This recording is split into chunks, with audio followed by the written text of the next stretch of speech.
Welcome to Roman military equipment. The strength of Rome was directly dependent on its military supremacy and fundamentally militaristic society. Regular citizens, comprised mostly of farmers and herders, joined to protect their land and families. In return for their service, members of this civic army were allowed to vote. Trained to be highly disciplined and obedient to superior officers, citizen soldiers developed a deep sense of loyalty to their city.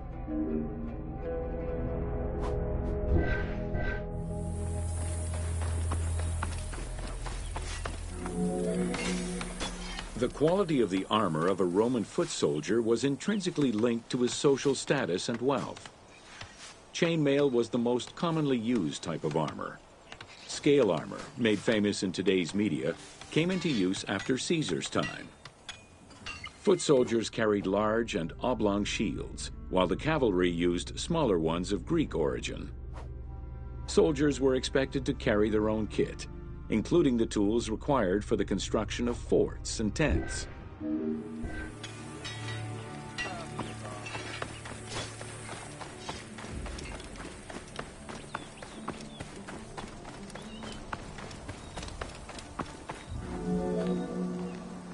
Roman soldiers used the same types of weapons. The stomach and face were the most targeted parts of the body. As such, a legionary was equipped with two close combat weapons, a dagger and a short sword, known as a gladius. One of the most ingenious Roman weapons was the javelin. Its pyramid-shaped tip pierced the body, while its iron shank was designed to break upon impact, stopping the enemy from throwing it back.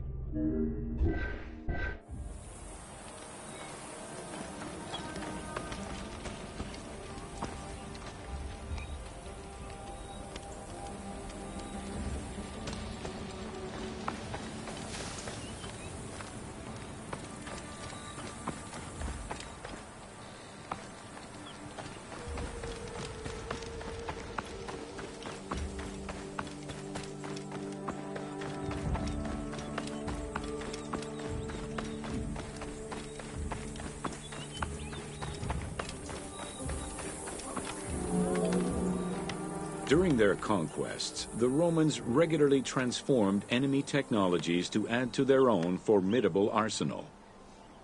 After capturing a Carthaginian vessel, the Romans adopted its better features and constructed a superior fleet of ships. Adapting heavy artillery designs from Greek models aided the Romans in building catapults and ballistae. The latter became an iconic symbol of Roman warfare.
Welcome to the forts of Cyrenaica.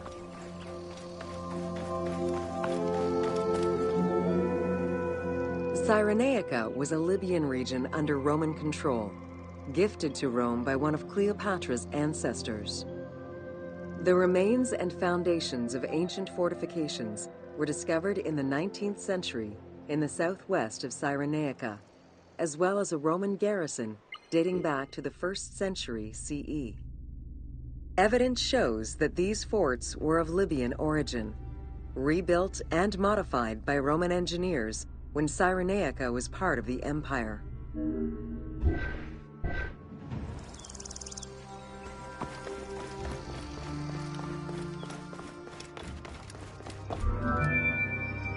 Stone was the most commonly used material to build forts in Egypt and Cyrenaica.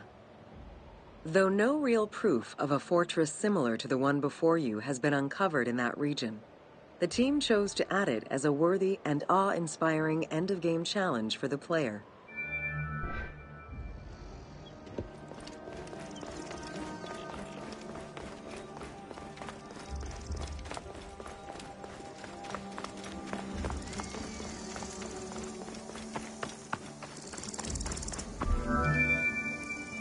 The forts of Cyrenaica were intended to prevent invaders from gaining access to the main route that led to the country's 5 most important cities. These forts were built close to coastal plains and deserts for added defense. 3 of these cities were recreated by the team: Balagrae, Apollonia, and Cyrene. Had it existed, the fort before you would have protected the road leading to Balagrae.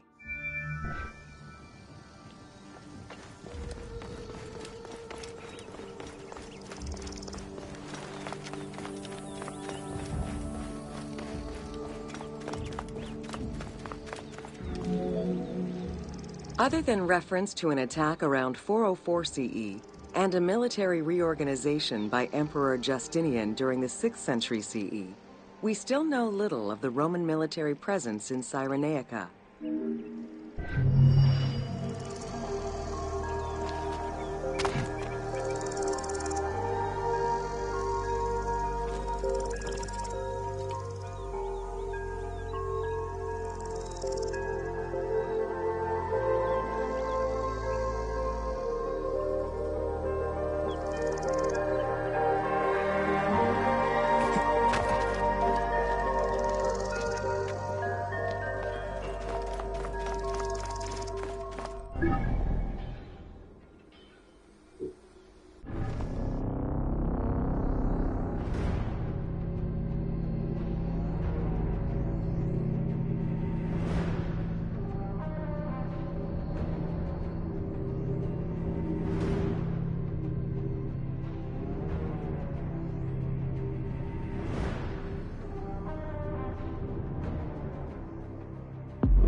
Welcome to Roman Aqueducts.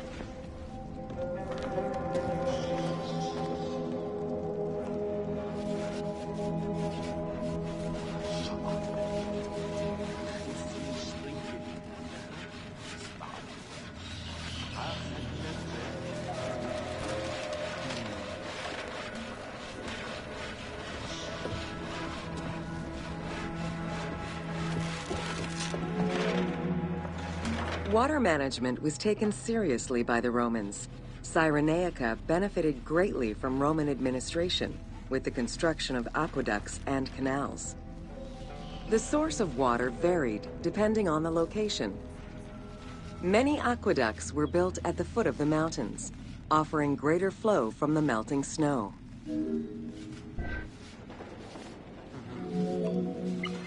Water management was taken seriously by the Romans. Cyrenaica benefited greatly from Roman administration, with the construction of aqueducts and canals. The source of water varied depending on the location. Many aqueducts were built at the foot of the mountains, offering greater flow from the melting snow.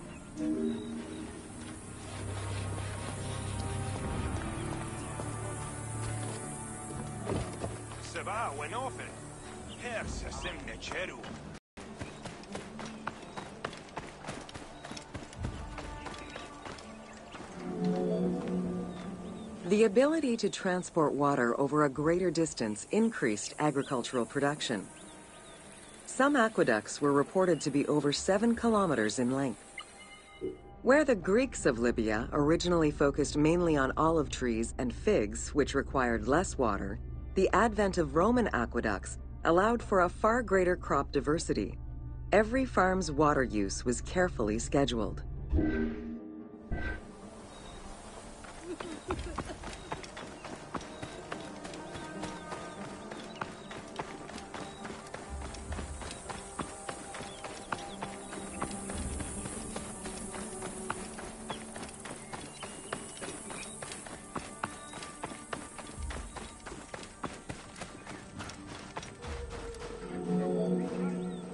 The engineering methods used to create aqueducts were constantly reviewed, with a clear focus on exploiting the local environment. Materials, water usage, cleaning regulations, and a deep understanding of how to exploit gravity itself were all important concerns. Several fortresses were built to protect the aqueducts, basins, and cisterns.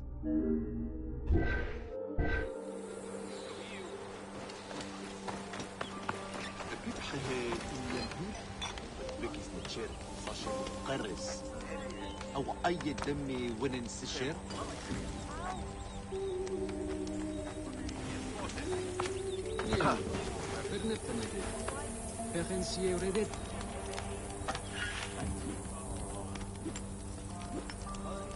عاصب بنت شبرا بنتك إنها حروف ريوة أعطر نفوي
توصلت وعجي وريم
Additional water was collected with wells and cisterns, but aqueducts were the main supply of fresh water. The water was distributed based on the collective for the private needs of an individual.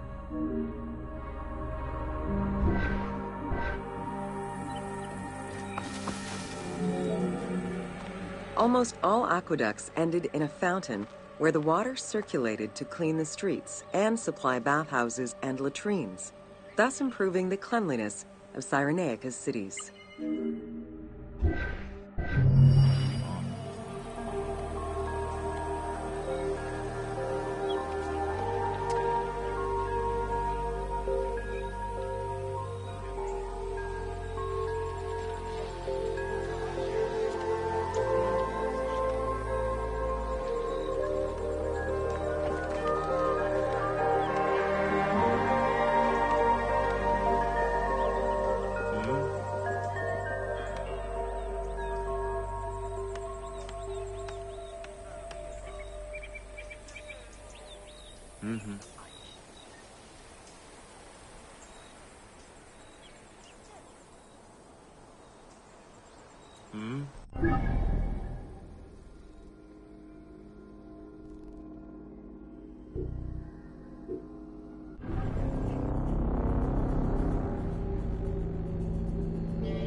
Welcome to the Katara Depression.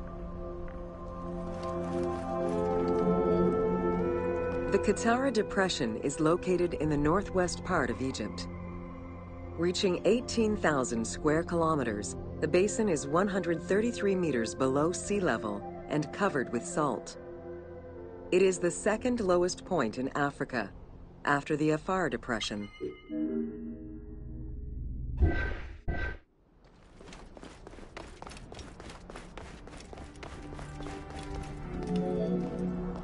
The climate is very arid, with average temperatures reaching 36 degrees Celsius.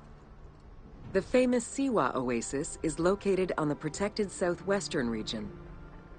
Today, the Katara Depression is utilized for oil exploration.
Welcome to Deserts of Egypt.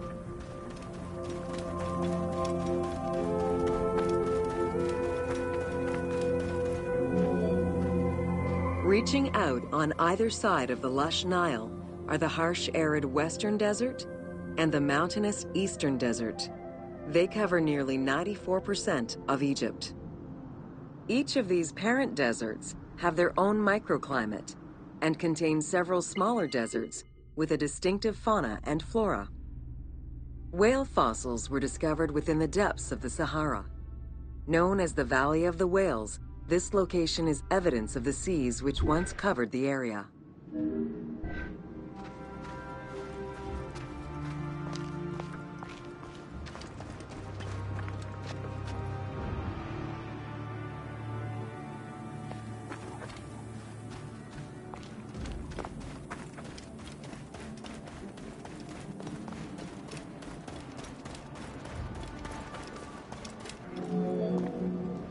The White Desert in the northeast of the Sahara owes its name to its white limestone soil, contrasting with the yellow sand. The wind has eroded the rocks of the White Desert into stone mushrooms, the most famous of which is referred to as the Finger of God.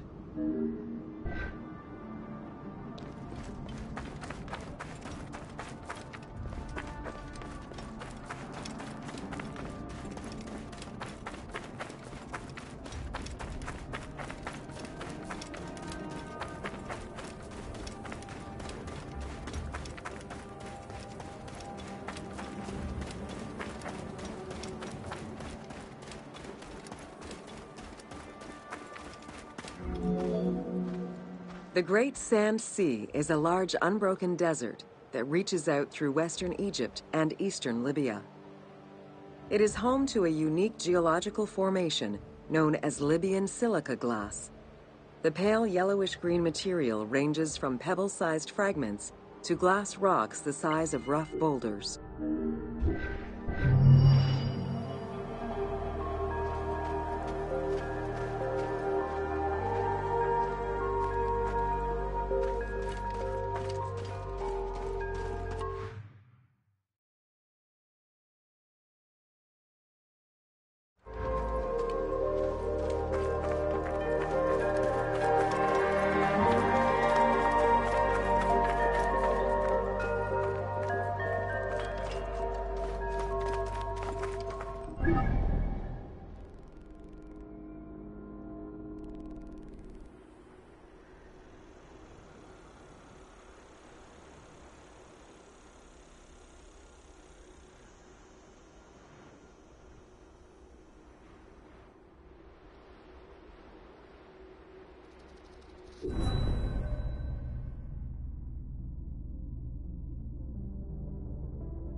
you